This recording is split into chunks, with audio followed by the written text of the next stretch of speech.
നോക്കൂ, തീർച്ചയായിട്ടും. കാരണം എന്താന്ന് വെച്ചാൽ CPM-നെ സംബന്ധിച്ചിടത്തോളം അവർക്ക് ഒരു 20 വർഷം മുമ്പ് ഇന്ത്യൻ രാഷ്ട്രീയത്തിൽ എത്രത്തോളം പ്രാധാന്യമുണ്ടായിരുന്നു, അവർക്ക് പാൻ ഇന്ത്യ എത്രത്തോളം പ്രസൻസ് ഉണ്ടായിരുന്നു, എവിടെയൊക്കെ അവരെ ഒരു ഇൻഫ്ലുവൻസറായിട്ട് പ്രവർത്തിച്ചു എന്നതിൽ നിന്ന് ഈ 20 വർഷം കഴിയുന്ന സമയത്തേക്ക് അവർ കേരളത്തിലേക്ക് മാത്രമായിട്ട് ചുരുങ്ങിയിട്ടുണ്ട് എന്നുള്ളത് ഒരു വാസ്തവമാണ്.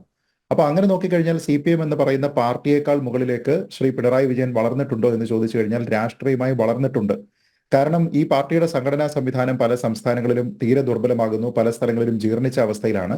പാർട്ടിക്ക് നമ്മൾ ഈ പറയുന്നത് പോലെ പേരിന് വേണ്ടിയിട്ട് ഡൽഹിയിലൊക്കെ തന്നെ ഒരു കേന്ദ്ര നേതൃത്വവും മറ്റും ഉണ്ട് എങ്കിലും പാർട്ടിയെ സംബന്ധിച്ചിടത്തോളം അവർക്ക് അധികാരമുള്ള ഒരേ ഒരു സംസ്ഥാനം എന്ന രീതിയിൽ, അതും ഭരണ തുടർച്ച ഉണ്ടാക്കിയ നേതാവ് എന്ന രീതിയിൽ ശ്രീ പിണറായി വിജയൻ ഒരുപക്ഷെ CPM എന്ന് പറയുന്ന ഒരു പാൻ ഇന്ത്യ പ്രസൻസ് ഉണ്ടായിരുന്ന പാർട്ടിയേക്കാൾ ഇന്നത്തെ അവരുടെ അവസ്ഥയിൽ പാർട്ടിക്ക് മുകളിലേക്ക് വന്നിട്ടുണ്ട്. അപ്പൊ അങ്ങനെ നോക്കിക്കഴിഞ്ഞാൽ അവരെ സംബന്ധിച്ചിടത്തോളം അദ്ദേഹം സിംഹവും കഴുകനും സൂര്യനും മന്നനും ഒക്കെ തന്നെയാണ്. പക്ഷെ നേരെ മറിച്ച് അത് ഒരു ഒരു കോമൺ ആയിട്ട് ഒരു പ്ലാറ്റ്ഫോമിലേക്ക് അത് പറയുക എന്ന് പറയുമ്പോൾ അത് പാർട്ടിക്ക് വിധേയമായി പ്രവർത്തിക്കേണ്ടുന്ന ചില സംവിധാനങ്ങളുണ്ട്, അവരുടെ ചില നിർദ്ദേശങ്ങളുണ്ട്, ചില മാർഗനിർദ്ദേശക തത്വങ്ങളുണ്ട്. അതിന് വിരുദ്ധമായി പോകുന്നു എന്നതാണ് പ്രധാനം.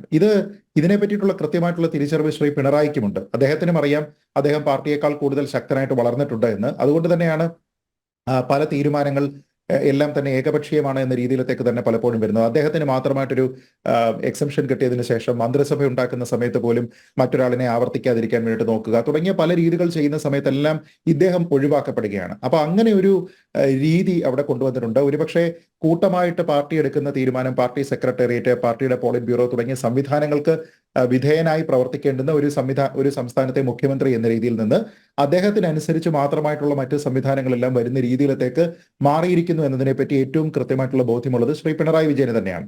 അപ്പൊ അതുകൊണ്ട് തന്നെയാണ് ഞാൻ പറഞ്ഞത്, അദ്ദേഹത്തെ പ്രകീർത്തിക്കാനായിട്ട് അദ്ദേഹത്തിന്റെ മന്ത്രിസഭയിലുള്ള ആൾക്കാർ, നേരത്തെ പറഞ്ഞതുപോലെ കോർട്ട് ജസ്റ്റർ അല്ലെങ്കിൽ കൊട്ടാര വിദൂഷകൻ എന്ന നിലയ്ക്ക് സംസാരിക്കുന്ന മന്ത്രിമാരുണ്ടാകുന്നു, അദ്ദേഹത്തിനെ വാഴ്ത്തിപ്പാടുന്ന കവികൾ ഉണ്ടാകുന്നു.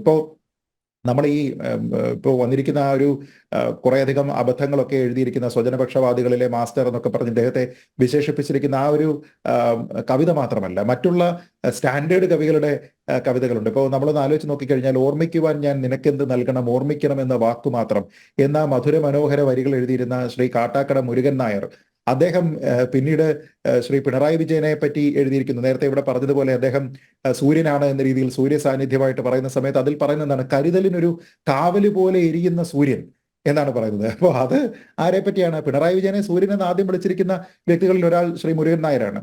നെറിയുള്ള ഒരു നേതാവുണ്ടേ എന്ന് പറയുന്നു. അപ്പൊ നിറയുള്ള മറ്റു നേതാക്കന്മാരൊന്നും കേരളത്തിൽ ഇല്ല എന്നാണോ, ഈ പാർട്ടിയിൽ തന്നെ ഇല്ല എന്നാണോ, ഈ രീതികളിലേക്കൊക്കെ പറയുന്നു. അദ്ദേഹം തന്നെ സംവിധാനത്തിന്റെ ഭാഗമായിട്ട് വരുന്ന അവരുടെ ചിന്തകൾക്ക് വിധേയമായിട്ടുള്ള ഏറ്റവും പ്രധാനപ്പെട്ട പ്ലാനായിട്ടുള്ള കേരളിനെ പറ്റി സിൽവർ ലൈൻ എന്ന് പറഞ്ഞിട്ടുള്ള ഒരു കവിത എഴുതിയത് നമ്മൾ കണ്ടതല്ലേ. കേടാകാതെ പഴം പച്ചക്കറിയൊക്കെ പെട്ടെന്ന് ഇവിടെ എത്തും എന്ന രീതിയിലത്തേക്കുള്ള പല കാര്യങ്ങളും പറഞ്ഞുകൊണ്ട്, അപ്പൊ അത് എങ്ങനെയാണ് അദ്ദേഹത്തിന് റിവാർഡ് ചെയ്യപ്പെട്ടത് എന്നുള്ളത് നമ്മൾ കണ്ടതാണ്. അപ്പൊ അങ്ങനെ നമ്മൾ നോക്കിക്കഴിഞ്ഞാൽ ഇവരുടെ എല്ലാം കാതുകളിലേക്ക്, ഇവരുടെ കണ്ണുകളിലേക്കൊക്കെ ശ്രദ്ധ ആകർഷിക്കുന്ന രീതിയിലത്തേക്ക് ഇങ്ങനെ കവിതകൾ എഴുതുന്ന, ഇങ്ങനെ പ്രശംസ ചൊരിയുന്ന ആൾക്കാർ ഇവിടെ ഉണ്ടാകുന്നുണ്ട്. അപ്പൊ എല്ലാവർക്കും ഒരു കാട്ടാക്കട മുരുകൻ നായരായി മാറാൻ കഴിയാത്ത ആൾക്കാർ കേരള CM പോലെയുള്ള കാര്യങ്ങൾ ഉണ്ടാക്കുന്നു, അല്ലാത്തവർ കാരണഭൂത തിരുവാതിര ഉണ്ടാക്കുന്നു, അതല്ലാത്തവർ ഇദ്ദേഹത്തിന്റെ പാദസ്പർശമേറ്റ് പുളകിതയായ പുണ്യഭൂമിയാണ് എന്ന് പറയുന്നു, അദ്ദേഹം ദൈവത്തിന്റെ വരദാനമാണ് എന്ന് വൈരുദ്ധ്യാത്മക ഭൗതികവാദത്തിനെയൊക്കെ മറികടന്നുകൊണ്ട് പറയുന്നു. ഇങ്ങനെയൊക്കെ ഇവർ പെരുമാറുകയാണ്. അപ്പൊ ഇതെല്ലാം ഒരു ഭാഗത്ത് വരുന്നു. അതുകൊണ്ടാണ് ഞാൻ പറഞ്ഞത്, ഇതില്ലാതിരിക്കുന്ന വറ്റി വരണ്ട സമയത്ത് പോലും ഞാൻ സ്വയം വലിയ സംഭവമാണ് എന്ന രീതിയിലത്തേക്ക് ഞാൻ പ്രത്യേക ആക്ഷൻ ഇട്ടു, ഞാൻ തോക്കിന്റെ ഇടയിൽ കൂടി നടന്നു, ഞാൻ പ്രത്യേക ശബ്ദമുണ്ടാക്കി, എന്നെ പറ്റി അറിയണമെങ്കിൽ സുധാകരനോട് ചോദിച്ചാൽ മതി എന്നൊക്കെ പറഞ്ഞിട്ട് അദ്ദേഹം തന്നെ സ്വയം വാഴ്ത്തുപാട്ടുകൾ പറയുകയും ചെയ്യുന്നുണ്ട്. ഇനി ഇതിൽ പറഞ്ഞിരിക്കുന്ന രണ്ടാമത്തെ വിഷയം, ആ രണ്ടാമത്തെ വിഷയം എന്ന് പറയുന്നത് രാഹുൽ മാങ്കൂട്ടത്തിലുമായി ബന്ധപ്പെട്ട വിഷയമാണ്.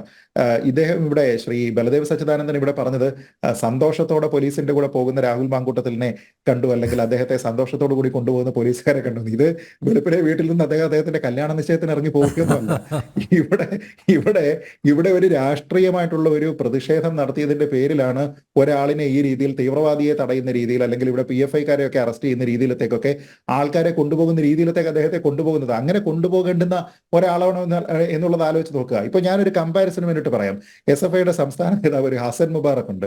ഈ ഹസൻ മുബാറക് ചാലക്കുടി SIയെ കുറിച്ച് നടത്തിയിരിക്കുന്ന ഒരു പ്രസംഗത്തിന്റെ വീഡിയോ അടക്കം, ഇപ്പൊ ഈ പറയുന്ന ആരോപണങ്ങളോ പോലീസ് FIR എഴുതി ചേർത്തിരിക്കുന്നതോ റിമാൻഡ് റിപ്പോർട്ടിൽ പറയുന്ന കാര്യങ്ങളോ ഒന്നുമല്ല. ഞാൻ പറയുന്നത് അദ്ദേഹം പറഞ്ഞിരിക്കുന്ന പ്രസംഗത്തിന്റെ വീഡിയോ ഉണ്ട്. ആ വീഡിയോയിൽ അദ്ദേഹം ചാലക്കുടി CIയെ കുറിച്ചാണെന്നാണ് എന്റെ ഓർമ്മ, SIയെ കുറിച്ചാണെന്ന് തോന്നുന്നു. അദ്ദേഹം പറഞ്ഞിരിക്കുന്ന കാര്യം ഒന്ന് ആലോചിച്ച് നോക്കൂ. അദ്ദേഹം പറയുന്നത് എങ്ങനെയാണ്, കുട്ടികളോട് ഇങ്ങനെ പെരുമാറി കഴിഞ്ഞാൽ രണ്ട് കൈയും കാലും തല്ലി ഒടിക്കും, എന്നിട്ട് പട്ടി എന്നാണ് വിളിക്കുന്നത്. അത് ഒരു തവണയല്ല, പലതവണ ഇങ്ങനെ ആവർത്തിക്കുകയാണ്. ഞാൻ വിയ്യൂരിൽ കിടന്നാലും കണ്ണൂരിൽ കിടന്നാലും പൂജപ്പുര കിടന്നാലും ഞങ്ങൾക്ക് പുല്ലാണ് എന്ന് പറയുകയാണ്. ആരെ പറ്റിയാണ് പറയുന്നത്? പിണറായി വിജയന്റെ പോലീസിനെയാണെന്നേ. പിണറായി വിജയന്റെ പോലീസിനെ ഈ രീതിയിലത്തേക്കൊക്കെ ആക്ഷേപിച്ചുകൊണ്ട് പറയുന്ന ഒരു നേതാവ് നമ്മൾ നോക്കിക്കഴിഞ്ഞാൽ കേസെടുത്തിട്ടുണ്ടോ? അതിപ്പോ ഗൺമാനെതിരെ കേസെടുത്തിട്ടുണ്ട്, എനിക്ക് തോന്നുന്നു ഹസൻ മുബാറക്കിനെതിരെയും കേസെടുത്തിട്ടുണ്ട്. ഞാൻ ചോദിക്കുന്നത്, ഇവരെയൊക്കെ അറസ്റ്റ് ചെയ്യാൻ നിങ്ങൾ തയ്യാറായിട്ടുണ്ടോ? അങ്ങനെ നോക്കിക്കഴിഞ്ഞാൽ SFIയുടെ സംസ്ഥാന സെക്രട്ടറി എത്രത്തോളം കേസുകളിൽ പ്രതിയാണ്, അദ്ദേഹം ജയിലിൽ പോയിട്ടുണ്ട്. അദ്ദേഹം വരുന്ന സമയത്ത് അദ്ദേഹത്തിന് കിട്ടുന്ന സ്വീകരണമൊക്കെ നമ്മൾ കാണുന്നതാണ്. അപ്പൊ ഇതിലെ പ്രധാനപ്പെട്ട കാര്യം എന്ന് പറഞ്ഞാൽ ഇവിടെയുള്ള ഇരട്ട നീതിയാണ്. അത് മാത്രമാണ് ഇവിടുത്തെ പ്രശ്നം. ഇപ്പൊ രാഹുൽ മാങ്കൂട്ടത്തിലിനെ അറസ്റ്റ് ചെയ്യുന്നു എന്നുള്ളതിനെ നമ്മൾ ഇങ്ങനെ ഒറ്റയ്ക്കെടുത്ത് കാണേണ്ടുന്ന പ്രശ്നമില്ല. നേരെ മറിച്ച് അതിൽ തന്നെയുള്ള ഇപ്പൊ ഒന്നാം പ്രതി ശ്രീ VD സതീശൻ, അതുകൂടാതെ നേരത്തെ പറഞ്ഞ പോലെ ശ്രീ ഷാഫി പറമ്പിൽ ഉൾപ്പെടെയുള്ള ആൾക്കാരെല്ലാവരും ഉണ്ട്. ഇവരെല്ലാവരും തന്നെ ഉത്തരവാദിത്തപ്പെട്ട സ്ഥാനങ്ങളിരിക്കുകയാണ്. കോൺഗ്രസിനെ സംബന്ധിച്ചിടത്തോളം അദ്ദേഹവും രാഹുൽ മാങ്കൂട്ടത്തിലും ഒരു ഉത്തരവാദിത്തപ്പെട്ട സ്ഥാനത്തിരിക്കുകയാണ്. പക്ഷേ ട്രീറ്റ്മെന്റ് എങ്ങനെയാണ്? ട്രീറ്റ്മെന്റ് എന്ന് പറഞ്ഞാൽ ഒന്നാമത്തെ ലെയർ എന്ന് പറഞ്ഞത് നമ്മുടെ കൂടെയാണോ അവരുടെ കൂടെയാണോ, അതാണ്. ആ ലെയർ കഴിഞ്ഞു കഴിഞ്ഞാൽ പിന്നെ അവരുടെ സ്ഥാനത്ത് എവിടെയാണ് അദ്ദേഹം നിൽക്കുന്നത്? അപ്പൊ അങ്ങനെ നോക്കിക്കഴിഞ്ഞാൽ എലക്ടഡ് ആയിട്ടുള്ള റെപ്രസെന്റേറ്റീവ്സ് ആണ് ഈ ആദ്യം പറയുന്ന 3 പ്രതികൾ. അവരെ അങ്ങ് മാറ്റിവെച്ചു. നാലാമത്തെ ആൾ ഏറ്റവും കൂടുതൽ സോഷ്യൽ മീഡിയയിലാണെങ്കിലും മാധ്യമങ്ങളിലാണെങ്കിലും പിണറായി സർക്കാരിന് ഏറ്റവും കൂടുതൽ തലവേദന ഉണ്ടാക്കുന്ന പ്രസ്താവനകൾ നിരന്തരം നടത്തുന്ന ഒരു കോൺഗ്രസ് നേതാവാണ്. അപ്പൊ അങ്ങനെയുള്ള ഒരാളിനെ നിങ്ങളുടെ കയ്യിലുള്ള അധികാരത്തിനെ ദുർവിനിയോഗം ചെയ്തുകൊണ്ട് സാധാരണ പോലെ രാഹുൽ നിങ്ങൾ ഇവിടെ വരണം എന്ന് പറഞ്ഞു കഴിഞ്ഞാൽ വരാവുന്ന ഒരാൾ, മുമ്പ് ഉണ്ടായിരുന്ന പല കേസുകളിൽ അദ്ദേഹം ചെന്നിട്ടില്ലേ? അപ്പൊ അങ്ങനെ ചെയ്യാവുന്ന ഒരു സാഹചര്യത്തിൽ പോലും അദ്ദേഹത്തിന് എന്തോ വലിയ കൊടും ക്രിമിനൽ തീവ്രവാദിയാണ്, ശിവരശനാണെന്നുള്ള രീതിയിലത്തേക്ക് അദ്ദേഹത്തിന്റെ വീട്ടിലേക്ക് പോവുകയും അദ്ദേഹത്തിനെ അങ്ങനെ കസ്റ്റഡിയിലെടുത്ത് കൊണ്ടുപോവുകയും ചെയ്യേണ്ടുന്ന സാഹചര്യം എന്താണ് എന്നുള്ളതാണ് പ്രശ്നം. ഞാൻ ചോദിക്കുന്നത്, അങ്ങനെ നേരത്തെ പറഞ്ഞതുപോലെ കാട്ടാക്കട നായർ എഴുതിയതുപോലെ കരുതലിനൊരു കാവല് പോലെ എരിയുന്ന സൂര്യൻ, ഈ രീതിയിലാണോ കരുതൽ നടത്തേണ്ടത്? നെറിയുള്ള ഒരു നേതാവ് ഇങ്ങനെയാണ് ഒരു രാഷ്ട്രീയ ഇടപെടൽ നടത്തുന്ന ഒരാളിനെ? ഞാൻ ചോദിക്കുന്നത്, നമ്മുടെ നാട്ടിലെ എത്ര നിയമസഭാ സാമാജികർക്ക്, LDFന്റെ ഭാഗത്തു നിന്നുള്ള എത്ര നിയമസഭാ സാമാജികർക്ക് രാഷ്ട്രീയമായിട്ടുള്ള സമരങ്ങളുടെ പേരിൽ കേസ് ഉണ്ട്? എല്ലാവർക്കും ഇല്ലേ? ഇല്ലാത്ത എത്ര പേരുണ്ടാകും? അപ്പൊ അങ്ങനെ നിൽക്കുന്ന സമയത്ത് നിങ്ങൾ പ്രവൃത്തിയിൽ ഒന്ന് കാണിക്കുകയും ഒരു പൊളിറ്റിക്കൽ സമരത്തിനെ പൊളിറ്റിക്കൽ സമരം അല്ലാതെ നിങ്ങൾ ഒരു വെഞ്ചിയൻസോട് കൂടി കാണുകയും ചെയ്യുന്ന രീതിയുണ്ട്. അപ്പൊ അങ്ങനെ നോക്കുന്ന സമയത്ത് ഇങ്ങനെ ഏകപക്ഷീയമായി പെരുമാറുന്ന ഒരു സംവിധാനത്തിനെ നിയന്ത്രിക്കുന്ന ആളിനെ പ്രകീർത്തിച്ചുകൊണ്ട് അദ്ദേഹത്തിനെ സൂര്യനാക്കി പറയുക, അദ്ദേഹത്തിനെ വാഴ്ത്തുപാട്ടുകൾ കൊണ്ട് മൂടുക, അദ്ദേഹത്തിന്റെ പ്രശംസയ്ക്ക് അദ്ദേഹത്തിന്റെ താല്പര്യത്തിന് വേണ്ടിയിട്ട് ശ്രമിക്കുക തുടങ്ങിയ കാര്യങ്ങൾ ആൾക്കാർ ചെയ്യുന്നുണ്ട്. ഇത് അവനവനെ കൊണ്ട് പറ്റുന്ന രീതിയിൽ എല്ലാവരും ചെയ്യുന്നുണ്ട്. ഇപ്പൊ പിണറായി വിജയൻ പ്രസംഗിക്കുന്ന സമയത്ത് മുഴുവൻ സമയം എണീറ്റ് അറ്റൻഷൻ പോലെ നിൽക്കുന്ന ഒരു നടനെ നമ്മൾ കണ്ടതല്ലേ? അദ്ദേഹം എന്റെ അച്ഛനെ പോലെയാണ് എന്ന് പറയുന്ന ഒരു നടൻ. ഇതൊക്കെ ഞാൻ പറഞ്ഞത് ഓരോരുത്തരും അവനെ കൊണ്ട് കഴിയുന്ന രീതിയിലത്തേക്ക് ഇവിടെ ചെയ്തുകൊണ്ടിരിക്കുകയാണ്. മുഖ്യമന്ത്രിക്ക് ഒരു ജേഴ്സി ഇല്ലാതെ പോയി. അതല്ലായിരുന്നുവെങ്കിൽ CPM ശ്രീ പിണറായി വിജയനോടുള്ള ആദരസൂചകമായി അദ്ദേഹത്തിന്റെ ടേം തീർന്നിട്ട് അദ്ദേഹം രാഷ്ട്രീയത്തിൽ നിന്ന് റിട്ടയർ ചെയ്യുന്ന സമയത്ത് അദ്ദേഹത്തിന്റെ ആ ജേഴ്സി, മുഖ്യമന്ത്രി ജേഴ്സി റിട്ടയർ ചെയ്തേനെ. ഇപ്പോ സച്ചിൻ ടെണ്ടുൽക്കറിന്റെ MS ധോണിയുടെ ഒക്കെ ജേഴ്സി റിട്ടയർ ചെയ്യുന്നത് പോലെ ജേഴ്സി റിട്ടയർ ചെയ്തേനെ.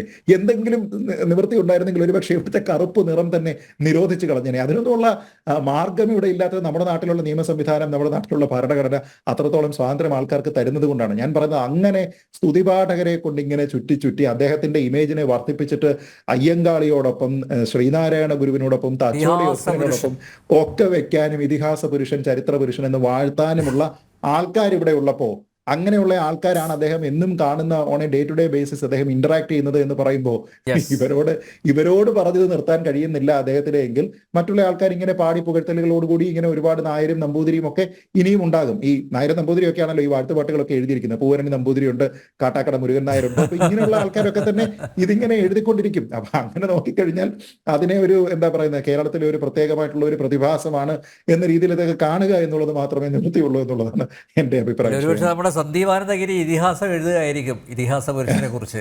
കുറച്ചു കാലമായിട്ട് സോഷ്യൽ മീഡിയയിൽ അങ്ങനെ കാണുന്നില്ല പുള്ളിയെ. കുറച്ചാള് BJPയിലായിരുന്നു. അല്ല, അന്ന് ഇങ്ങനെ പറഞ്ഞിട്ടില്ല. നരേന്ദ്രമോദിയുടെ അന്ന് വട്ടുണ്ടായിരുന്നില്ല. CPM-ലേക്ക് പോയതിനു ശേഷമാണ് അദ്ദേഹത്തിന്. ഒരു കാര്യം പറഞ്ഞ് അവസാനിപ്പിക്കാം. ഈ ചില എംപ്ലോയീസ് ഉണ്ട്, ഈ കോർപ്പറേറ്റ് വേൾഡിലുള്ള ചില എംപ്ലോയീസ് ഉണ്ട്. ഇപ്പൊ ഒരു കമ്പനിയിൽ 5-6 വർഷമൊക്കെ വർക്ക് ചെയ്തിരിക്കുന്ന സ്ഥലത്ത് അവരെ പറ്റി ഒരു നല്ല പേരുണ്ടാക്കിയിട്ടുണ്ടാവും. അങ്ങനെയുള്ള ആള് അവിടെ നിന്ന് മാറി മറ്റൊരു പുതിയ കമ്പനിയിലേക്ക് പോകുന്ന സമയത്ത് ഇയാളുടെ രീതികളൊക്കെ മാറ്റിക്കൊണ്ട് അവിടെ കൂടുതൽ ഇംപ്രഷന് വേണ്ടിയിട്ട് ആദ്യത്തെ കുറെ മാസങ്ങളിൽ വളരെ ഡെഡിക്കേറ്റഡ് ആയിട്ട് എല്ലാവരും ശ്രദ്ധിക്കുന്ന രീതിയിലത്തേക്ക് അങ്ങ് ജോലി ചെയ്യും. അപ്പൊ അങ്ങനെയുള്ള ഒരു ജോലിയായിട്ട് കണ്ടാൽ മതി നമ്മളിങ്ങനെ എണീറ്റ് നിൽക്കുന്നതും അദ്ദേഹം എന്റെ ഇന്നയാരാണ് എന്ന് പറയുന്നതും പാർട്ടി ഓഫീസിന്റെ മുന്നിൽ നിന്ന് സ്തുതിഗീതങ്ങൾ പാടുന്നതും ഒക്കെ ഇങ്ങനെയൊക്കെ ആൾക്കാർ ചെയ്തു പോകും. എന്ത് ചെയ്യും? ആൾക്കാരുടെ അവസ്ഥയാണ് അറ്റൻഷൻ കിട്ടുക എന്നുള്ളതിന് വേണ്ടി ശ്രമിക്കുന്ന ആൾക്കാർ അവിടെ ഉണ്ട് എന്നുള്ളതൊരു വസ്തുതയാണ് ശ്രീ ബലദേവ്. യെസ്.